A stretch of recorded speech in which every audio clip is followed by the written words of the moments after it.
नमो बुद्धाय, जय भीम सगळ्यांना। नाशिकच्या गुलाबी थंडीत संपूर्ण बहुआयामी व्यक्तिमत्वांसोबत आज आपण निघालो आहोत नाशिकहून पितळखोरा बुद्ध लेणी येथे। पहाटे 6 वाजेपासून प्रवास चालू झालेला आहे आणि आता 8 वाजेपर्यंत आपण चांदोड पोहोचलो आहोत।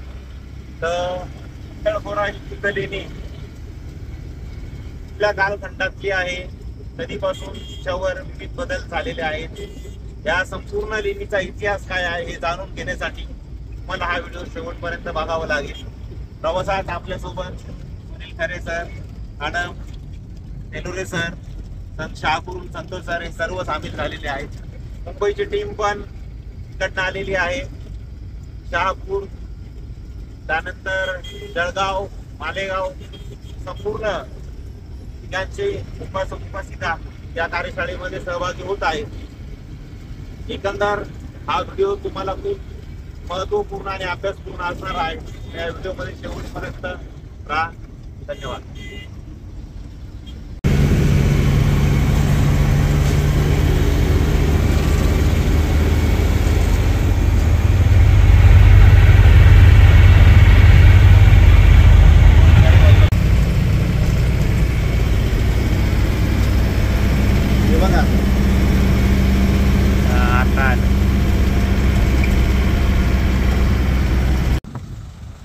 हा प्रवास करत आपण गौताळा आउटरम घाट वन्यजीव अभयारण्य येथे पोहोचलो आहोत।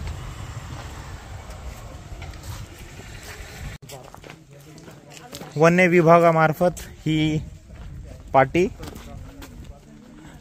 सुरुवातीला इथे संपूर्ण साधारण 20-30 वर्षापूर्वी अगदी काहीच रस्ता नव्हता, पण ASI archaeology survey of India मार्फत आता इथे तुम्ही बघू शकता या 10-15 वर्षात चांगली सुधारणा झालेली आहे। उतरताना दोन्ही बाजूला ग्रिल आणि पायऱ्या उतरण्यासाठी इथे तुम्हाला दिसत आहेत।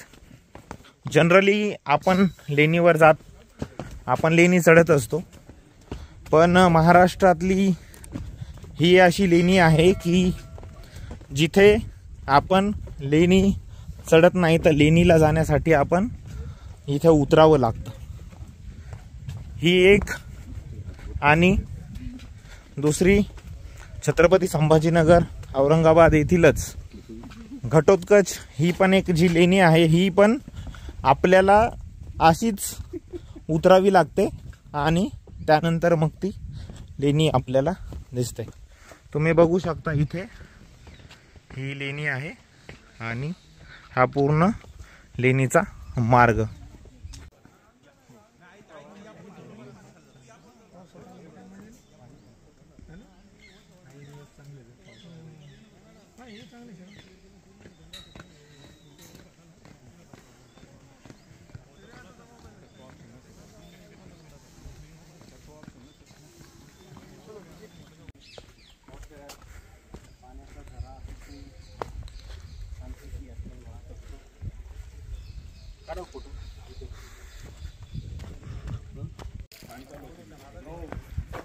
हा देऊ का?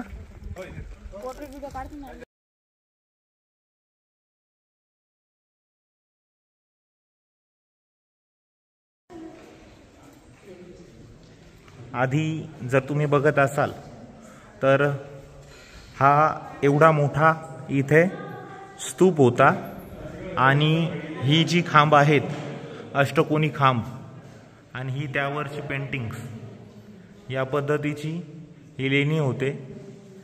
आणि त्यानंतर आर्किओलॉजी सर्वे ऑफ इंडियाने इथे जे पिलर आहेत हे स्क्वेअरमध्ये नंतर बनवलेले आहेत।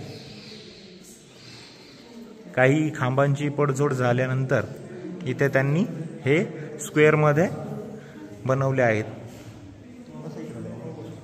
ज्या भाषेमध्ये आपण बघतो पाचोळ्या, तर इथे ह्या दगडी आहेत, तुम्ही बघू शकता इथे मागे।